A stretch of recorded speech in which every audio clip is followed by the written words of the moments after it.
नमस्कार दोस्तों, study IQ में आप सभी का स्वागत है। मेरा नाम है डॉक्टर महिपाल सिंह राठौड़। पिछले कुछ दिनों से असम और मिजोरम राज्य के बॉर्डर को लेकर कुछ डिस्प्यूट चल रहा है। वहां पर हिंसा भी हुई है, आगजनी की भी कुछ घटनाएं हुई है। तो इन सभी घटनाओं के पीछे कारण क्या है, असम मिजोरम का बॉर्डर डिस्प्यूटेड क्यों है, इसके पीछे का इतिहास मैं आपको बताऊंगा। और साथ ही साथ इस पूरे क्लैश की जो ओवरऑल रीजंस हैं उनको भी हम डिस्कस करेंगे। अगर आप मुझसे सोशल मीडिया पर जुड़ना चाहते हैं तो मुझे ट्विटर, फेसबुक या इंस्टाग्राम पर महिपाल राठौड़ हैंडल पर फॉलो कर सकते हैं। और मेरे सभी लेक्चर्स के पीडीएफ आपको मेरे टेलीग्राम चैनल पर डाउनलोड करने को मिल जाएंगे। You have to search Mahipal Rathore on Telegram as well. Study IQ Navratra के उपलक्ष्य में आप सभी स्टूडेंट्स के लिए एक स्पेशल डिस्काउंट लेकर आया है, 5% extra discount on all our courses. तो यूपीएससी की अगर आप तैयारी करना चाहते हैं तो स्टडी आईक्यू के स्मार्ट कोर्स की मदद से आप इस तैयारी को कर सकते हैं। और इस कोर्स पर अभी 5% एक्स्ट्रा डिस्काउंट मिलेगा आपको अगर आप यूज करते हैं कोड नवरात्रि 5। याद रखिए, ये डिस्काउंट केवल 26 अक्टूबर तक वैलिड है। 9 अक्टूबर और 17 अक्टूबर को असम और मिजोरम राज्य के बॉर्डर पर कुछ हिंसक झड़प हुई थी। उसमें कई झोपड़ियों को आग लगा दी गई, आगजनी हुई, वायलेंस हुआ। और इन क्लैशेस के बाद केंद्रीय गृह मंत्रालय को इंटरवीन करना पड़ा। गृह मंत्री ने दोनों राज्यों के मुख्यमंत्री से बात करी है, यानी कि असम के मुख्यमंत्री सर्बानंद सोनोवाल और मिजोरम के मुख्यमंत्री जोरामथंगा। इन दोनों से बातचीत करी गई और अब शांति बहाली करी गई है। लेकिन ये जो क्लैशेस हैं इसमें 4 लोग सीरियसली इंजर हो चुके हैं। एक व्यक्ति बहुत सीरियसली इंजर है और 4 लोग भी इंजर हो चुके हैं। और ये भारत के 2 राज्यों के बीच का बॉर्डर है, तो ये अपने आप में एक बहुत सीरियस मुद्दा बन जाता है।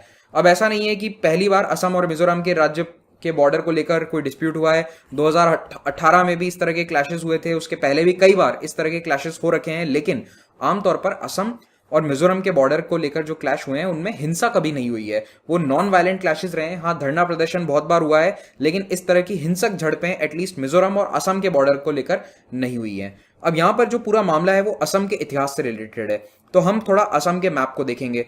आज का जो असम राज्य है वो कुछ इस प्रकार का नजर आता है। अगर आप ध्यान से देखें तो यहां पर 3 इंटरनेशनल बॉर्डर्स हैं। पहला बॉर्डर है भूटान के साथ, दूसरा बॉर्डर है यहां पर बांग्लादेश के साथ, और तीसरा बॉर्डर भी यहीं पर है विद बांग्लादेश। तो 2 देशों के साथ असम का बॉर्डर है और 3 अलग अलग इंटरनेशनल बॉर्डर्स हैं।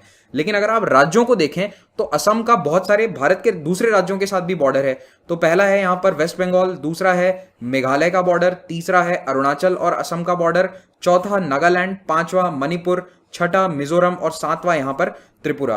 तो 7 राज्यों के साथ असम अपनी सीमाएं शेयर करता है। और यहां पर एक क्वेश्चन आप लोगों के लिए है, भारत का वो कौन सा राज्य है जो सबसे ज्यादा राज्यों के साथ अपनी सीमाएं शेयर करता है? तो आपको मुझे बताना है उस स्टेट का नाम जो अपनी बॉर्डर्स 9 अन्य राज्यों के साथ शेयर करता है। एक हिंट मैंने आपको दे दिया है यहां पर बहुत बड़ा, कि ये ऐसा राज्य है जो 9 अदर स्टेट्स के साथ अपनी बॉर्डर शेयर करता है।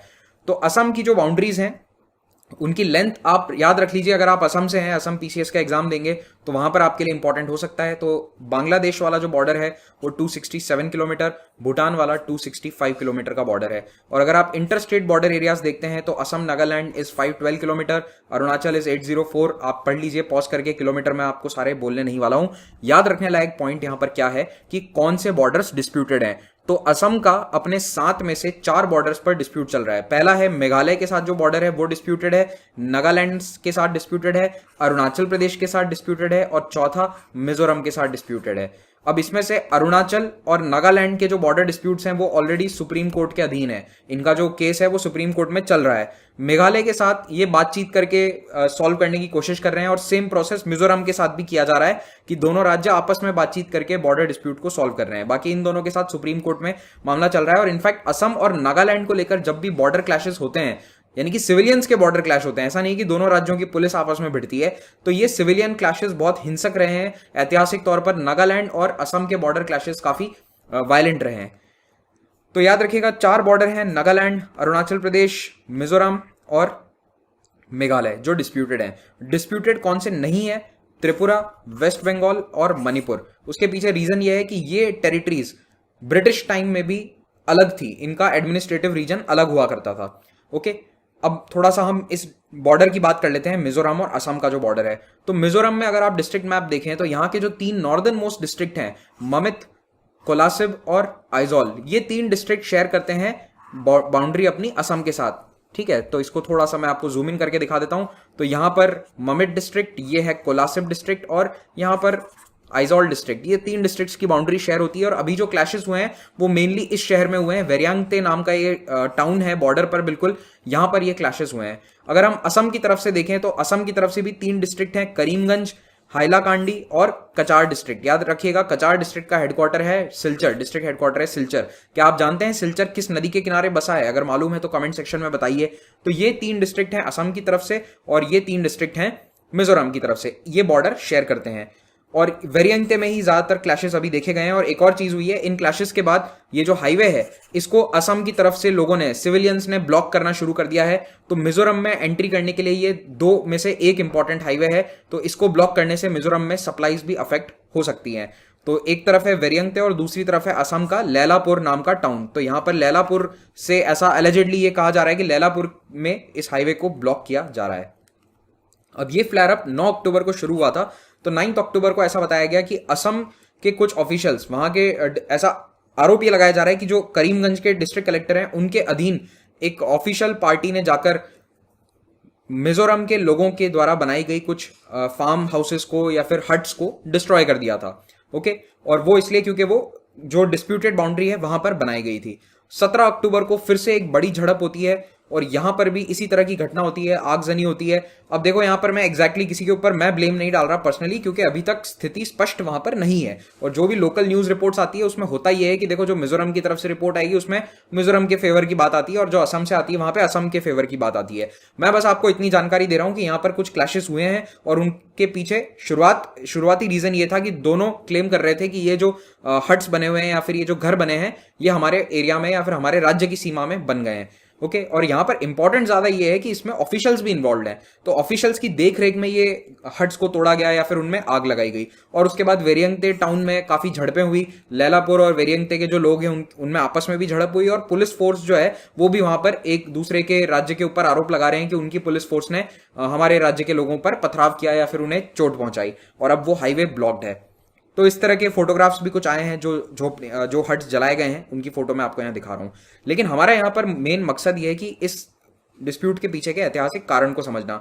तो देखो जब ब्रिटिश टाइम था उस समय असम एक बहुत बड़ा राज्य हुआ करता था। तब आज के जैसा नक्शा नहीं था, तब असम कुछ इस प्रकार का नजर आता था। तो अगर आप पूरे नॉर्थ ईस्ट को देखेंगे तो ये जो आपको डार्क कलर में नजर आ रही है ये पूरी टेरिटरी असम की है। केवल एक मणिपुर किंगडम अलग था और त्रिपुरा का जो किंगडम है ये दोनों प्रिंसली स्टेट हुआ करते थे, तो ये अलग थे। तो ये 2 आज भी भारत के राज्य हैं। बाकी पूरा एरिया इंक्लूडिंग अरुणाचल, मेघालय, मिजोरम, नागालैंड, ये सब असम के अधीन आता था। आजादी के बाद धीरे धीरे ये अलग राज्य बनते गए over a period of time. तो ब्रिटिश रूल में मिजोरम को कहा जाता था लुशाई हिल्स और ये असम का एक पार्ट था। अब ब्रिटिश टाइम में 2 अलग अलग बाउंड्रीज बनाई गई थी, ठीक है, 2 बाउंड्री नोटिफिकेशंस लाए गए थे और यही सारा डिस्प्यूट का जड़ है। 1875 में एक बाउंड्री ने नोटिफाई किया किसका एरिया, लुशाई हिल्स और कचार के बीच का एरिया। देखो कचार यानी कि जो सिलचर वाला एरिया है इसमें ये प्लेन्स एरिया है और जो मिजोरम है वो हिली एरिया है। तो इन दोनों के बीच में यहां पर बाउंड्री नोटिफाई करी गई थी, कचार हिल्स और लुशाई हिल्स के बीच में, कचार प्लेन्स और लुशाई हिल्स के बीच में, via this 1875 boundary notification. Mizoram इसको आज भी फॉलो करता है क्योंकि इसके अनुसार उन्हें थोड़ा सा एक्स्ट्रा लैंड मिल जाता है। जो डिस्प्यूटेड टेरिटरी है वो उनके एरिया में दिखाई गई है, लुशाई हिल्स में दिखाई गई है और लुशाई हिल्स ही आज मिजोरम राज्य है। लेकिन 1933 में एक दूसरा बाउंड्री नोटिफिकेशन निकाला गया जिसमें लुशाई हिल्स और मणिपुर की बाउंड्री को डीमार्केट किया गया था। अब इसी मैप में ये बाउंड्री असम के साथ यानी कि जो कचार वाला रीजन है उसके साथ भी डीमार्केट करी गई। देखो मैं रफली बना रहा हूं मैप पर, एग्जैक्ट बाउंड्री नहीं बना रहा, ठीक है। तो इसमें किसे फायदा था, जो कचार वाला एरिया है उसको थोड़ा ज्यादा जमीन मिल गया। तो आज भी असम राज्य जो है वो इस 1933 वाले नोटिफिकेशन या डिमार्केशन को फॉलो करता है और मिजोरम राज्य फॉलो करता है इस 1875 वाले नोटिफिकेशन को। तो सारे झगड़े की जड़ यही है क्योंकि इसमें किसको ज्यादा टेरिटरी मिल रही है, मिजोरम को, और इसमें असम को ज्यादा टेरिटरी मिल रही है। अब भारत की आजादी के बाद भी देखो असम का ही हिस्सा रहा था मिजोरम, तो इतना बड़ा कोई फैक्टर नहीं था, ठीक है, डिस्ट्रिक्ट्स की बाउंड्री थी, इतना मेजर कोई लड़ाई झगड़े के लिए पॉइंट नहीं था क्योंकि मिजोरम असम का ही एक हिस्सा था 1972 तक।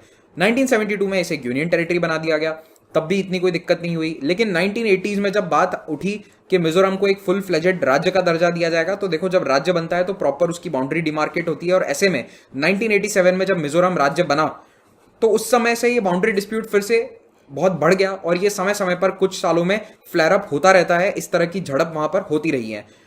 तो 1994 के बाद से कई बार बातचीत हो चुकी है असम और मिजोरम की राज्य सरकारों के बीच में, और इन्होंने अभी तक बाउंड्री डिस्प्यूट को सॉल्व नहीं किया है, लेकिन इतनी बात कर दी है कि कम से कम हम स्टेटस क्यू मेंटेन रखेंगे।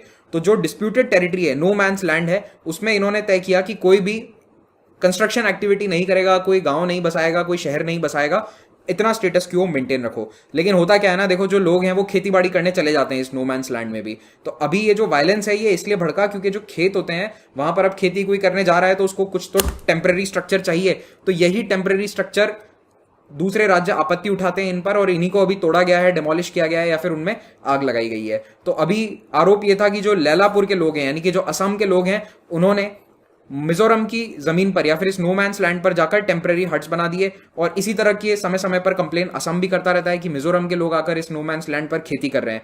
तो मिजोरम मानता है कि हमारे लोग खेती कर रहे हैं, लेकिन वहां पर कोई परमानेंट सेटलमेंट ये नहीं कर रहे हैं, जबकि असम कहता है कि ऑन रिकॉर्ड ये जमीन तो हमारी ही है, तो अगर वहां पर कुछ हट्स बन भी रहे हैं तो it should not be an issue.